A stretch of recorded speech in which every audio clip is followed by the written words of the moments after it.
Action. Allez, salut les loulous. Le voisin a fait du bruit, c'est pas grave. Bonjour, bonjour. Aujourd'hui, une petite vidéo pour vous montrer comment on met bien son embouchure, son bec, comment on installe son anche, cette petite partie de roseau qui va faire le son. C'est l'âme, le cœur vibrant de la magie du saxophone. Si on la met mal, on joue mal. Donc si on veut jouer bien, il faut la mettre bien. Alors, c'est très simple. C'est pas si simple. Déjà, on va l'humecter.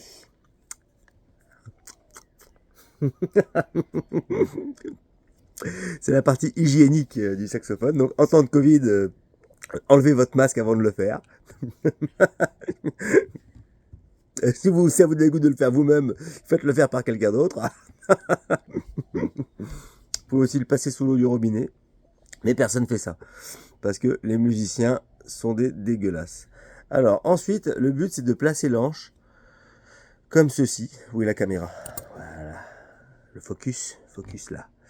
Ah, très bien. Il faut qu'on puisse voir un tout petit liseré noir. Vous voyez, on voit à peine un petit liseré noir. Faut pas que ça dépasse comme ça, sinon... Ah là, en plus, il y a la lumière du jour, c'est parfait. On voit que ça dépasse. Là, ça sonne faux. Ça va vraiment pas être bon. Et là, ça va être très fade, très dur à jouer. Là, sur le côté, ça va couiner. De traviole, n'en parlons pas. Et alors, carrément à l'envers. Alors là, je vous mets au défi de faire un son avec l'anche à l'envers. Bon, trêve de bavardage. Comment je fais? Je vais plaquer l'anche comme ça, hop, un peu n'importe comment. Pour l'instant, c'est pas grave. Et avec mes deux pouces, ça c'est le pouce, hein, je mets de chaque côté, comme ça. Et je vais caler gauche-droite, gauche-droite. Je vais essayer de la mettre bien avec mes pouces. Alors, il faut que... C'est pas très pratique de le faire à l'envers, mais voilà, je vais vous montrer. C'est comme si mes doigts c'était mes pouces. Il faut que le haut soit bien mis, et il faut que le bas soit bien droit aussi. Donc avec mes pouces, comme ça, je mets ça bien. Hop là. Tac, tac. Pour voir si c'est... Là, je l'appuie fermement dessus pour vérifier que c'est bien mis. Je bouge trop, hein, excusez-moi. Là, on voit un tout petit liseré noir. L'anche ne dépasse pas. Hop, c'est bien centré à gauche et à droite.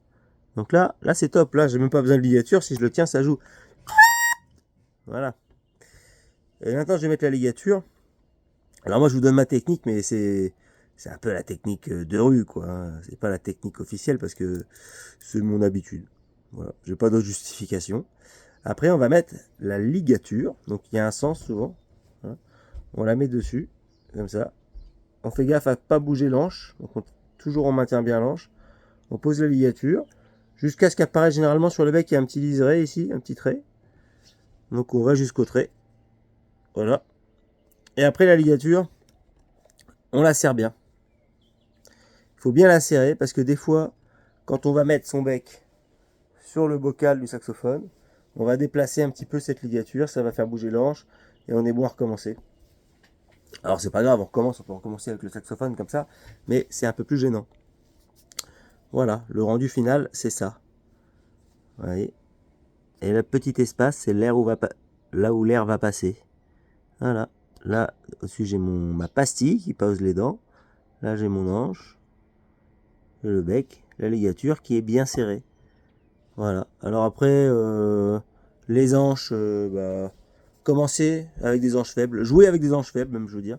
À moins que vous fassiez du Debussy, du Ravel, ou ce que vous voulez, de la musique classique. Sinon, vous prenez pas le chou. Jouez avec des anches faibles. Ça vous permettra de forcer moins, de vous faire moins mal, et de prendre plus de plaisir. Et même, je dirais, d'avoir un son plus jazzy. Ok, bon, eh ben, j'espère que ça vous a plu. N'oubliez pas de commenter, de vous abonner, de liker, de laisser des commentaires surtout. Et envoyez-moi vos questions, comme ça je répondrai à vos questions. Allez, tchuss!